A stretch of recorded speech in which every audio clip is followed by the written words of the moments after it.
వేదిక మీద ఆసీనులైన పెద్దలు నిరంజనాచారి గారు, రాజభాస్కర్ రెడ్డి గారు, రవీందర్ గారు, నగేష్ గారు, ఈ కార్యక్రమానికి విచ్చేసిన మీ అందరికీ కూడా దేశం పట్ల ఏదో చేయాలి, దేశం పట్ల మీకున్న మమకారాన్ని, దేశం పట్ల మీకున్న అభిమానాన్ని, దేశం పట్ల మీకున్న భక్తిని ఈరోజు ఇక్కడ ప్రకటించడానికి వచ్చిన మీ అందరికీ కూడా కృతజ్ఞతలు తెలియజేసుకుంటూ, కొద్దిగా ఏదైనా విషయాన్ని మనం అర్థం చేసుకోవాలంటే చరిత్రలోకి వెళ్ళాలి, చరిత్ర నుంచి వర్తమానానికి రావాలి, వర్తమానం నుంచి భవిష్యత్తుకు వెళ్ళాలి. అందువల్ల ఒక్కసారి మనం చదువుకున్న చరిత్రను ఒకసారి స్పృశిద్దాం. భారతదేశానికి సమస్యలు భారతదేశ విభజన నుంచి మొదలయ్యాయి. భారతదేశ విభజన ఏదైతే జరిగిందో ది సోకాల్డ్ పార్టీషన్, ఆ తరువాత కశ్మీర్, ఆ తరువాత ఏ విధంగా అక్కడ ఉన్న సమస్యలు, ఇవన్నీ కూడా నేను మీకు చెప్పే ప్రయత్నం చేస్తాను. మీకు తెలియదని కాదు, కానీ ఒకసారి మళ్ళా స్పృశిద్దాం ఈ విషయాలు. ఎందుకంటే భారతదేశానికి ఒక భారత విభజన అన్నది ఒక చారిత్రాత్మక విషాదం మనం అనుకుంటాం. ఎందుకంటే 1857వ సంవత్సరంలో జాతీయ చైతన్యానికి అప్పుడు మనం అనుకునే సిపాయిల తిరుగుబాటు లేకుంటే ప్రథమ స్వాతంత్ర సమరాన్ని ఒక్కసారి మనం గుర్తు చేసుకోవాలి. ఆ సమయంలో బ్రిటిషు వారి మీద అందరం కలిసికట్టుగా ఒక సమర శంఖాన్ని పూరించాము. ఆ సమయంలో మీరు చూసుకుంటే, అంటే మీరట్టుతో మొదలైంది ఇది.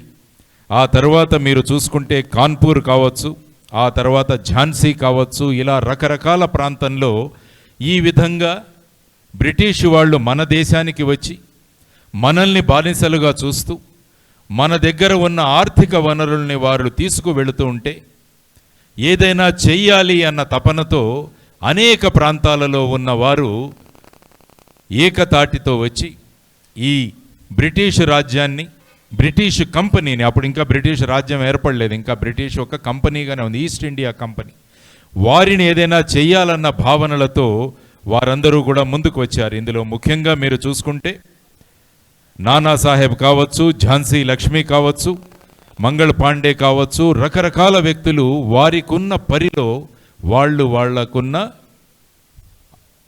సమర్థవంతమైన నాయకత్వంతో బ్రిటిష్ కంపెనీకి, ఈస్ట్ ఇండియా కంపెనీకి వ్యతిరేకంగా వెళ్ళారు. ఈ విధమైన వాతావరణం అక్కడ నింపుకుంది దేశమంతా కూడా.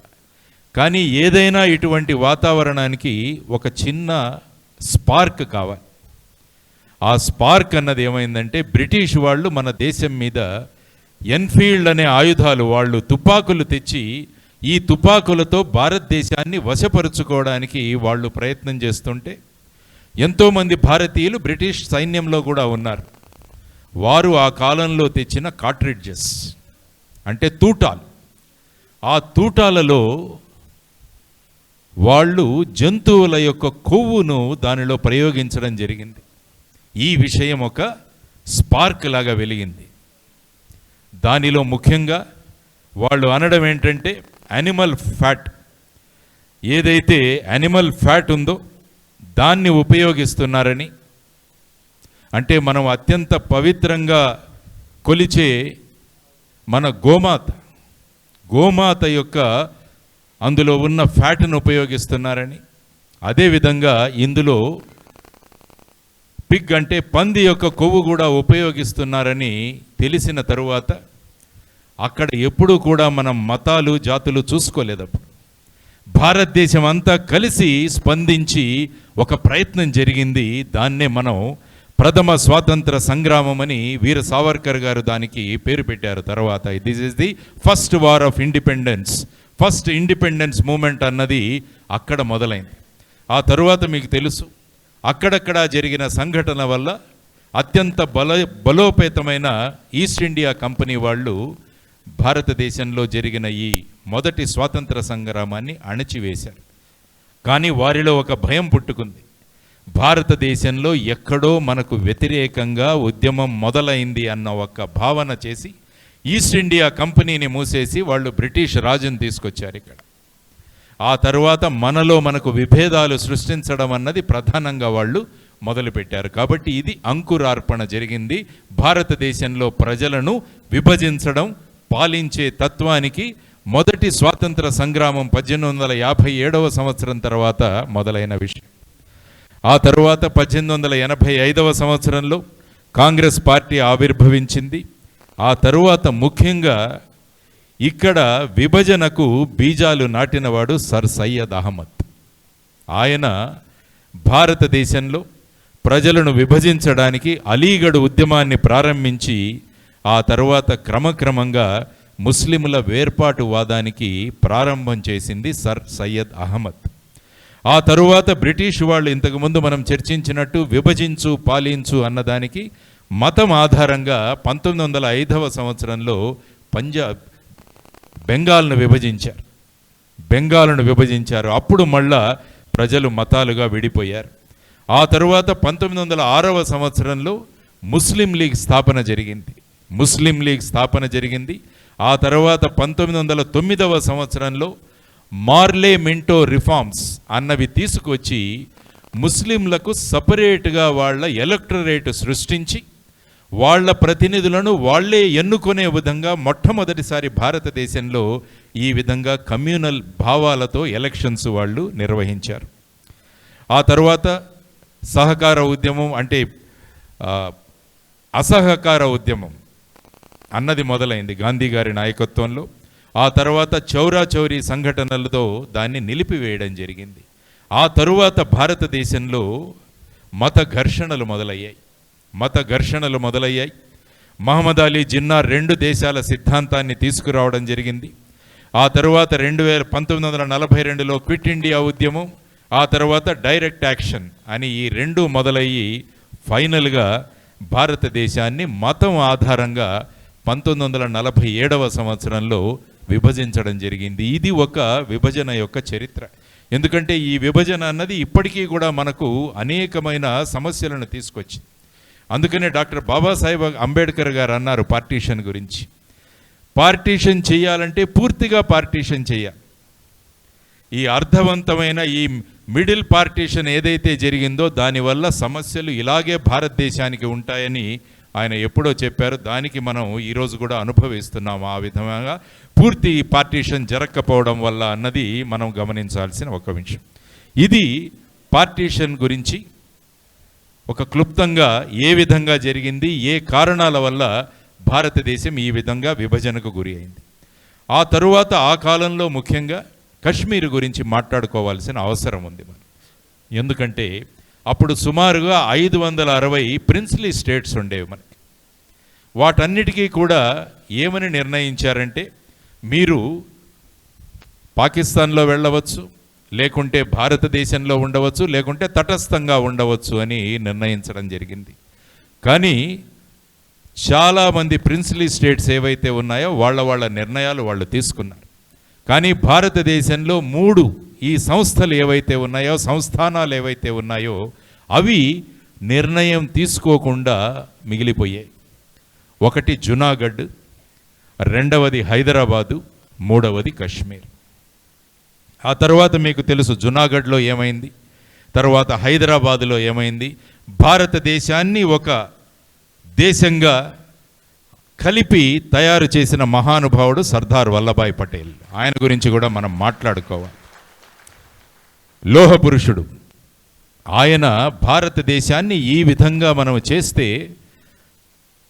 భారతదేశం యొక్క ఏకాత్మత కానీ, భారతదేశం యొక్క యూనిటీ అండ్ ఇంటెగ్రిటీ కానీ భవిష్యత్తులో మనకు సమస్యలు వస్తాయని చెప్పి ఆయన జునాగఢ్ని, ఆ తర్వాత హైదరాబాద్ని భారతదేశంలో తర్వాత విలీనం జరిగింది. ముఖ్యమైన సమస్య మళ్ళా కశ్మీర్ దగ్గరికి వచ్చి ఆగిపోయింది మనకి. కశ్మీరులో ఆ సమయంలో హరిసింగ్ అనే రాజు అక్కడ సంస్థానాన్ని నడిపేవాడు. ఆయన ముందున్నవి 3 విషయాలు. ఒకటి పాకిస్తాన్తో కలవడం, రెండవది భారతదేశంతో కలవడం, లేకుంటే తటస్థంగా ఉండడం. ఈ 3 ఆప్షన్స్ అతని ముందు ఉన్నాయి. అప్పుడు ఏమైందంటే ఆగస్టు 15కు పూర్వమే ఆయన దగ్గరికి చాలామంది వెళ్ళారు. మొట్టమొదటిగా హరిసింగ్ను కలిసిన వ్యక్తి జూన్ 1947లో మౌంట్ బ్యాటన్ అప్పుడు వెళ్ళి కలిసి ఆయన చెప్పడం ఏంటంటే, నువ్వు ఏదో ఒక నిర్ణయం తీసుకోగాని 15 ఆగస్టు ముందే ఈ నిర్ణయాన్ని తీసుకో అని మౌంట్ బ్యాటన్కి చెప్పడం జరిగింది. ఆ తరువాత జూలై 1947వ సంవత్సరంలో సర్దార్ పటేలు వారికి ఒక లెటర్ రాయడం జరిగింది. దాని ద్వారా ఆయన భారతదేశంలో మీరు కలవాలి అన్నది సుస్పష్టంగా సర్దార్ పటేల్ గారు వారికి చెప్పడం జరిగింది. ఆ తరువాత 12 ఆగస్టు 1940 సంవత్సరంలో ఆయన హరి సింగ్ పాకిస్తాన్తో స్టాండ్ స్టిల్ అగ్రిమెంట్ చేసుకున్నాడు. అంటే నేను మీతో కలవను అన్నది. కానీ భారతదేశానికి ఏమీ చెప్పలేదు ఆయన. అందువల్ల 15 ఆగస్టు వచ్చేసరికి భారతదేశంలో ఒక పాకిస్తాను, ఒక భారతదేశం, ఇంకొక కశ్మీర్, అలా 3 ప్రాంతాలు ఏర్పడడం జరిగింది.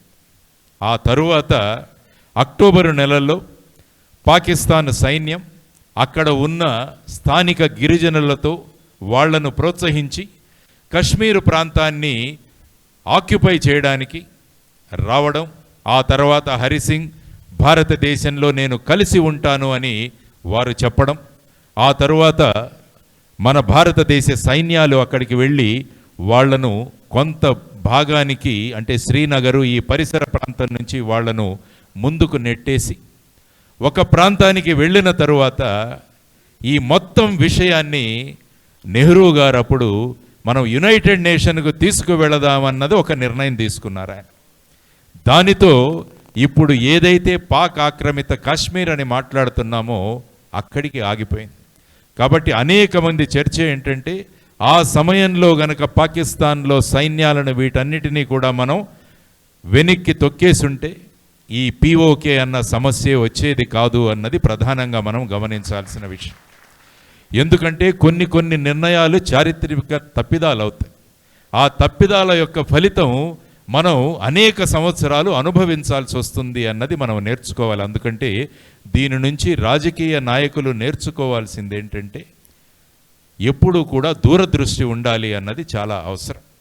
తాత్కాలిక ప్రయోజనాల కోసం దూరదృష్టిని వదిలేసి మనం అప్పటికప్పుడు ఏదో ఒక సొల్యూషన్ కావాలి అని అంటే అది చివరిగా మనకే సమస్యాత్మకంగా తయారవుతున్నదన్నది మనమందరం తెలుసుకున్నాం.